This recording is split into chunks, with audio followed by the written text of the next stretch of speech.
বাংলাদেশে আওয়ামী সরকারের পতনে যুক্তরাষ্ট্রের ভূমিকা নেই জানালেন ট্রাম্প। মোদি ট্রাম্প বৈঠকে দুদেশের বাণিজ্য সম্প্রসারণের আশা। টঙ্গীর তুরাগ তীরে বাদ ফজর আম্বয়ানের শুরু বিশ্ব ইজতেমার দ্বিতীয় পর্ব। একই দিনের শবে বরাত হওয়ায় মিলছে বাড়তি মর্যাদা। শবে বরাতকে কেন্দ্র করে সরগরম রাজধানীর কাঁচা বাজার।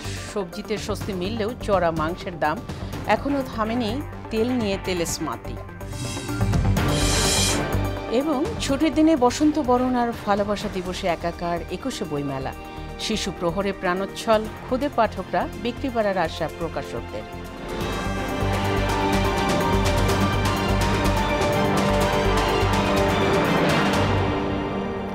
আসসালামু আলাইকুম, সবাইকে মোহনার সংবাদে স্বাগত। শুনছিলেন শিরোনাম, সঙ্গে আছি ফাতেমা রশিদ। এবার বিস্তারিত। শুরুতেই মোদি ট্রাম্প বৈঠক প্রসঙ্গ।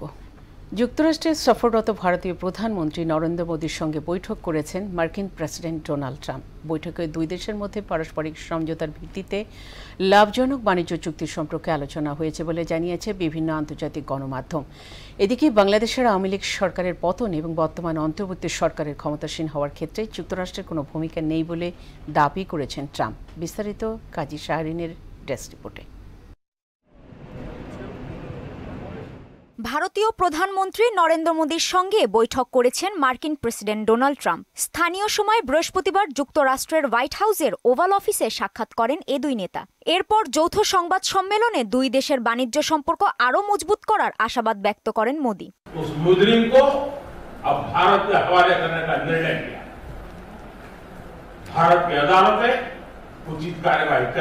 তিনি বলেন, দুই দেশের মধ্যে পারস্পরিক সমঝোতার ভিত্তিতে লাভজনক বাণিজ্য চুক্তি দ্রুতই সম্পন্ন হবে। শুল্কে ছাড়, নতুন ব্যবসায়িক চুক্তি এবং চীনের সঙ্গে সহযোগিতার সম্ভাবনায় বাণিজ্য যুদ্ধ রুখে দেওয়ার প্রত্যাশা ব্যক্ত করেন তিনি।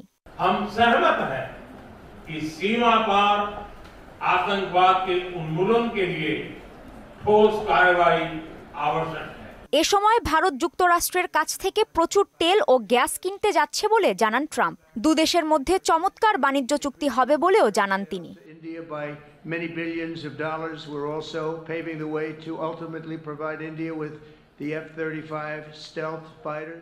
এদিকে বৈঠকের আগে এক সংক্ষিপ্ত ব্রিফিং করেন ট্রাম্প। এতে বাংলাদেশ প্রসঙ্গে বলেন, বাংলাদেশের সরকার পরিবর্তনে যুক্তরাষ্ট্রের কোনো ভূমিকা নেই। বিষয়টি তিনি ভারতীয় প্রধানমন্ত্রীর ওপরেই ছেড়ে দিতে চান বলেও জানান ট্রাম্প।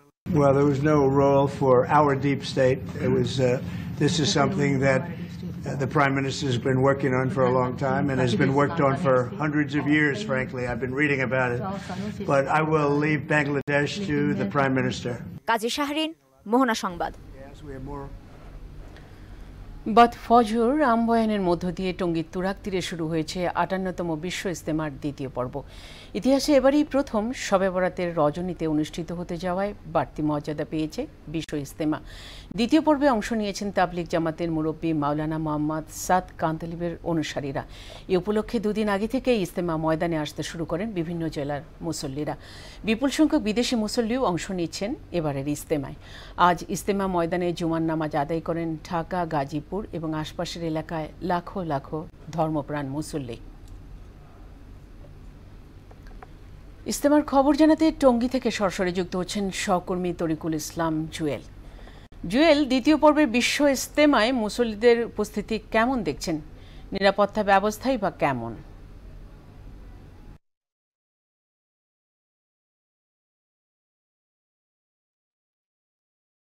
নদীর তীরে বিশ্ব ইজতেমা চলছে। তো এই ৫৮তম বিশ্ব ইজতেমা চলছে। ৫৮তম বিশ্ব ইজতেমা ইতিমধ্যে মূল মঞ্চ কিন্তু মূল ময়দান কিন্তু ইতিমধ্যেই কানায় কানায় পরিপূর্ণ হয়ে গিয়েছে।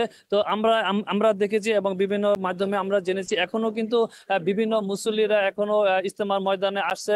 তবে এখন যারা আসছে তারা কিন্তু আসলে ইজতেমার মূল ময়দানে প্রবেশ করতে পারছে না। তারা আসলে বিভিন্ন স্থানে অবস্থান করে তারা আসলে ইজতেমায় শরিক হচ্ছে। তবে এখানে আজ কিন্তু শবে বরাত এবং জুমার নামাজ ইজতেমা একসাথে কিন্তু অনুষ্ঠিত হচ্ছে, যার কারণে কিন্তু মুসল্লিরা বাড়তি আবেগ অনুভূতি তাদের মাঝে কাজ করছে। আমি এখন কয়েকজন মুসল্লিদের সাথে আসলে কথা বলেছি, তারা আসলে জানিয়েছে এমনটাই জানিয়েছে। তো এখন আমি আইন শৃঙ্খলা রক্ষাকারী বাহিনীর সাথে কথা বলেছি, তারা আসলে জানিয়েছে এখানে প্রায় 7,000-এর মতো আইন শৃঙ্খলা রক্ষাকারী বাহিনী পোশাকে এবং সাদা পোশাকে কিন্তু তারা কাজ করছে। বিভিন্ন খিত্তায় বিভিন্ন পয়েন্টে বিভিন্ন মোড়ে মোড়ে কিন্তু তারা আসলে অবস্থান নিয়েছে। তো এই ছিল টঙ্গী তুরাগ নদীর তীর থেকে বিশ্ব ইজতেমার সর্বশেষ সংবাদ।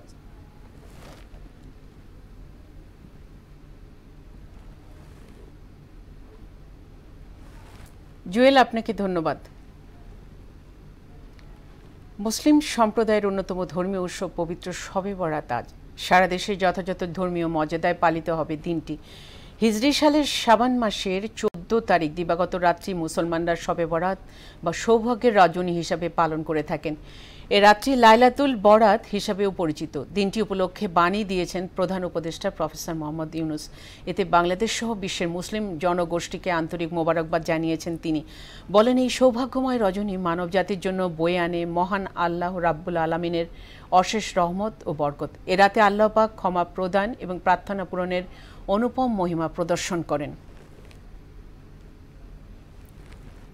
পবিত্র শবে বরাতকে কেন্দ্র করে রাজধানীর বাজারগুলোতে বেড়েছে ক্রেতার সমাগম। তবে বাজারে এখনও সহজলভ্য হয়নি সয়াবিন তেল, দাম বেড়েছে বিভিন্ন মশলার। পাশাপাশি গরু, খাসি এবং মুরগির বাজারও রমজানের সামনে রেখে চড়তে শুরু করেছে।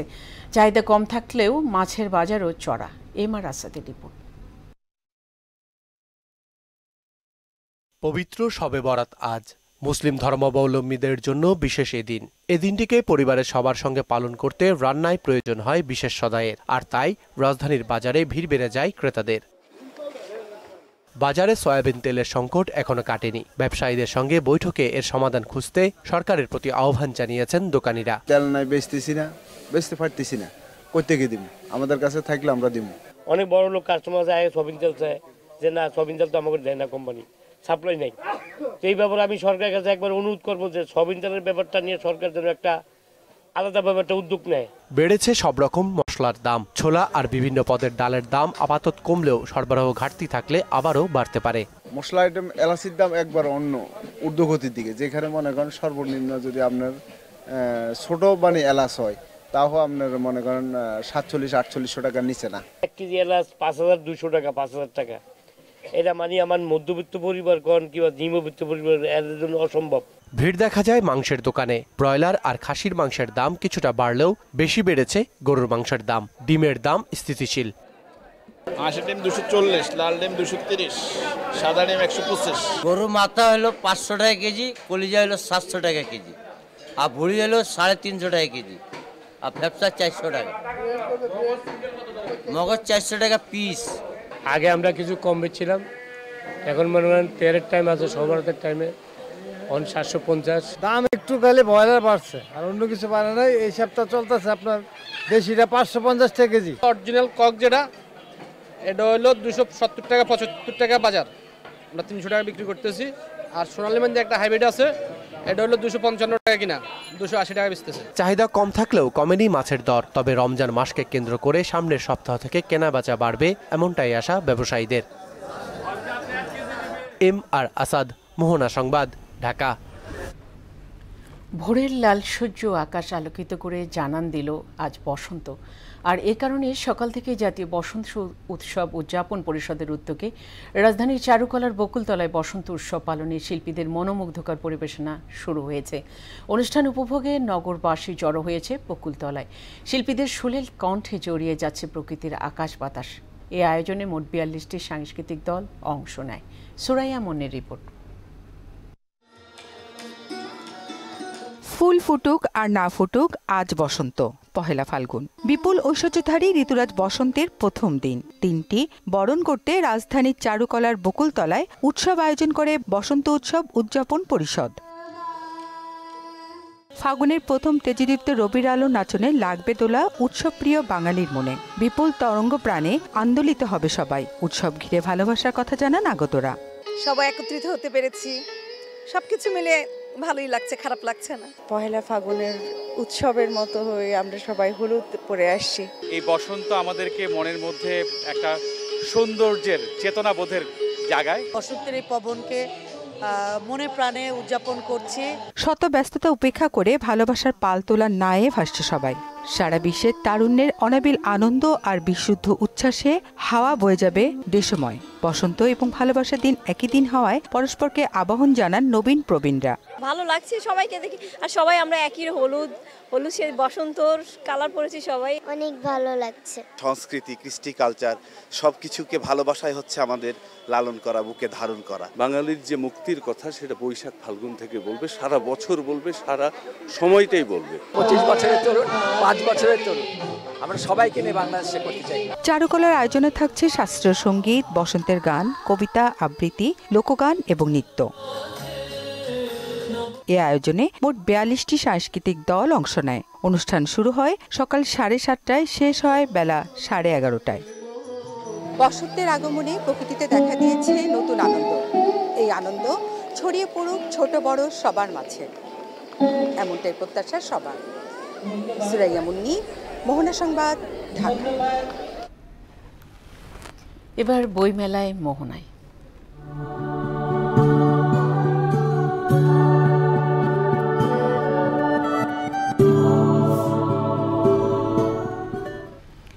অমর একুশের বইমেলায় বসন্তের রঙের ছোঁয়া লেগেছিল গতকালই।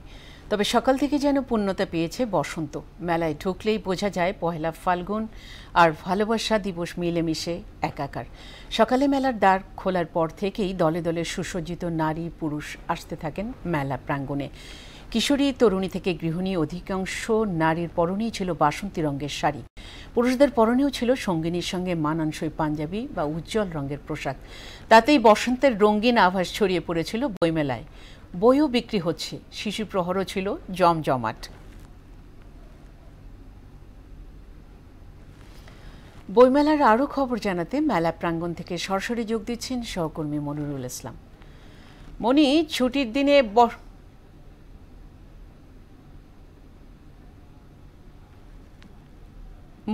ছুটির দিনে বসন্ত বরণ আর ভালোবাসা দিবস ঘিরে কেমন দেখছেন আজকের বইমেলা?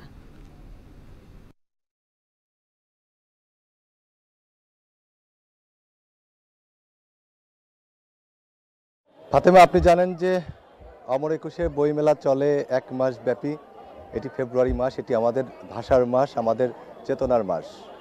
তো এই বইমেলাকে ঘিরে কিন্তু পুরো বইমেলা জুড়ে 2টি দিন বিশেষভাবে তাৎপর্যপূর্ণ এবং খুবই গুরুত্বপূর্ণ আমাদের বাঙালি জাতির জন্য। একটি হচ্ছে 14ই ফেব্রুয়ারি অর্থাৎ পহেলা ফাল্গুন, বসন্তের শুরু, আর একটি হচ্ছে 21শে ফেব্রুয়ারি, যেটি আমরা যেই আন্দোলনের জন্য আমরা মুখের ভাষা বাংলাকে প্রতিষ্ঠিত করতে পেরেছি।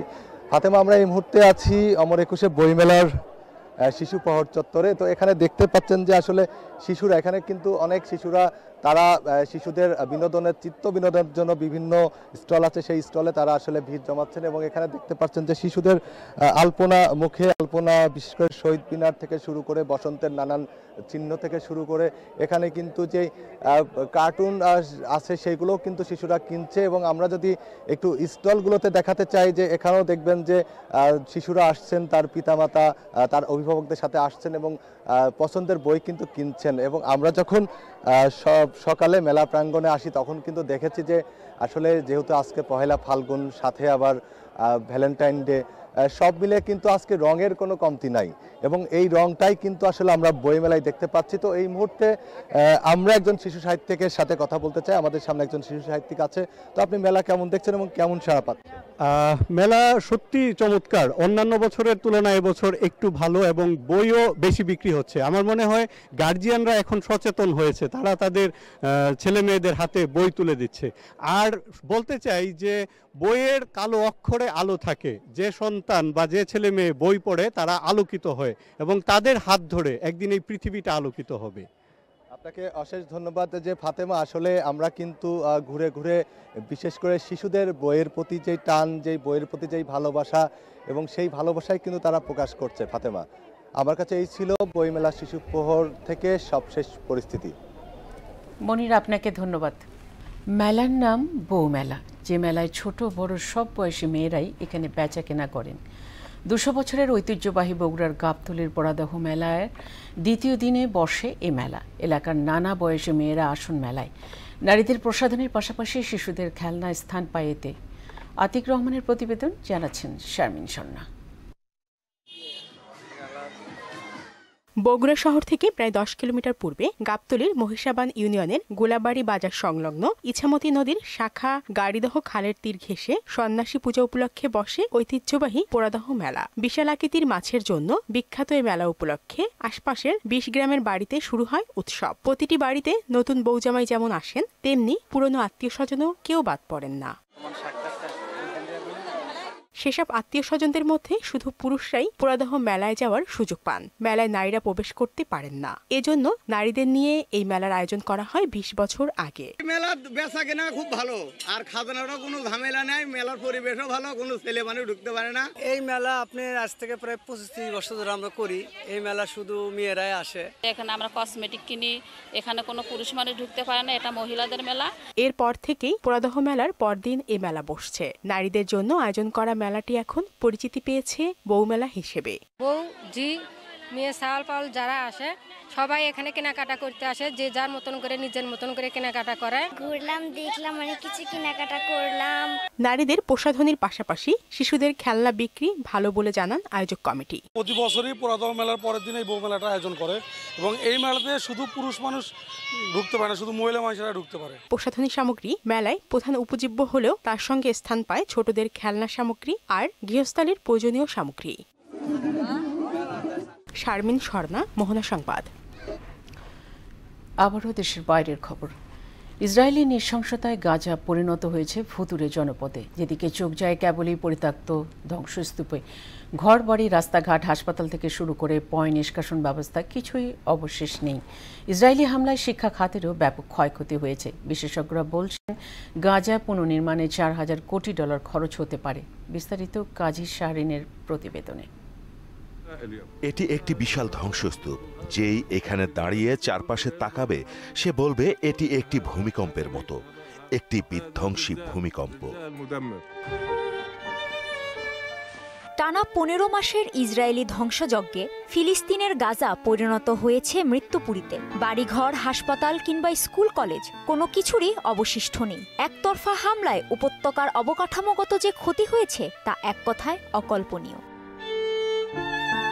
সংঘাতের অবকাঠামোগত ক্ষয়ক্ষতির অনুমান করা যায় জাবালিয়ার একটি মহল্লার 2 সময়ের ছবি দেখলে। একটি সংঘর্ষের আগে এবং আরেকটি পরের ছবি। জাতিসংঘের স্যাটেলাইট সেন্টারের পরিসংখ্যান বলছে ডিসেম্বরের শুরুতে গাজার 69% ভবন ও স্থাপনা পুরোপুরি এবং রাস্তাঘাটের 68% ক্ষতিগ্রস্ত বা ধ্বংস হয়েছে। 50% হাসপাতাল এখন বন্ধ, বাকিগুলোতে চলছে আংশিক সেবা। যেগুলোর কার্যক্রম চলমান তাতেও নেই কোনো ভালো মানের যন্ত্রপাতি। জাতিসংঘের হিসাব অনুযায়ী গাজায় ইসরায়েলি হামলায় 1000-এরও বেশি স্বাস্থ্যকর্মী নিহত হয়েছেন। ফলে দক্ষ কর্মীরও সংকট দেখা দিয়েছে। ইসরায়েলি তাণ্ডবে অঙ্গ হারিয়েছেন হাজার হাজার মানুষ। সুচিকিৎসার অভাবে তারা রয়েছেন মৃত্যু ঝুঁকিতে। আমরা এই হাসপাতালে ভালো মানের চিকিৎসা দিতে পারছি না। এখানে দীর্ঘ সময় ধরে ওষুধের অভাবও রয়েছে। বিদ্যুতের জন্য ব্যবহৃত জ্বালানিও ফুরিয়ে গেছে। তাই আমাদের ফোনের ফ্ল্যাশলাইট ব্যবহার করে অন্ধকারে কাজ করতে হয়। এমন পরিস্থিতিতে অস্ত্রোপচার করা অনেক কষ্টের। 100 বছরের আগ্রাসনে গাজার শিক্ষা খাতেরও ব্যাপক ক্ষতি হয়েছে। জুলাই মাসের মাঝামাঝি থেকে হামাস যোদ্ধাদের লক্ষ্য করে 49টি স্কুল ভবনে হামলা চালিয়েছে ইসরায়েল। এতে যে ক্ষতি হয়েছে তাতে শিক্ষা ব্যবস্থা কবে নাগাদ স্বাভাবিক হবে তারও ঠিক ঠিকানা নেই। এসবের বাইরে উপত্যকার গ্যাস, পানি, বিদ্যুৎ এবং স্যানিটেশন ব্যবস্থারও ধ্বংস হয়ে গেছে। বিভিন্ন উপাত্ত বলছে গাজার অবকাঠামো পুনর্নির্মাণই হবে সামনের বছরগুলোর অন্যতম চ্যালেঞ্জ। জাতিসংঘের ধারণা অনুযায়ী গাজা পুনর্গঠনে কম করে হলেও 40 থেকে 50 বিলিয়ন বা $4,000 কোটি খরচ হতে পারে। কাজী শাহরিন, মোহনা সংবাদ। খেলার খবর, ক্রিকেট। আইসিসি চ্যাম্পিয়ন্স ট্রফি খেলতে অবশেষে দুবাই পৌঁছেছে বাংলাদেশ দল। বৃহস্পতিবার দিবাগত রাত 1টায় দুবাইয়ের উদ্দেশ্যে ঢাকা ছাড়ে টাইগাররা। দুবাইয়ের আইসিসি একাডেমি মাঠে 17 তারিখ পাকিস্তান শাইন্সের বিপক্ষে একটি ওয়ার্ম আপ ম্যাচ খেলবে এবং এরপর 20 তারিখ দুবাই আন্তর্জাতিক ক্রিকেট স্টেডিয়ামে ভারতের বিপক্ষে ম্যাচ দিয়ে শুরু হবে বাংলাদেশের চ্যাম্পিয়ন্স ট্রফি মিশন। দলের অনুশীলনে বাড়তি অপশন হিসেবে মূল স্কোয়াড এবং কোচিং স্টাফদের সঙ্গে থাকছেন দলের বাইরে থাকা 2 পেসার হাসান মাহমুদ এবং খালেদ আহমেদ। যদিও আসর শুরু হবার পর তারা ঢাকায় ফিরে আসবেন। ভারতের বিপক্ষে ম্যাচের পর পাকিস্তানের উদ্দেশ্যে দুবাই ছাড়বে শান্ত বাহিনী। শেষ করব মোহনা সংবাদ যাবার আগে শিরোনামগুলো আরও একবার।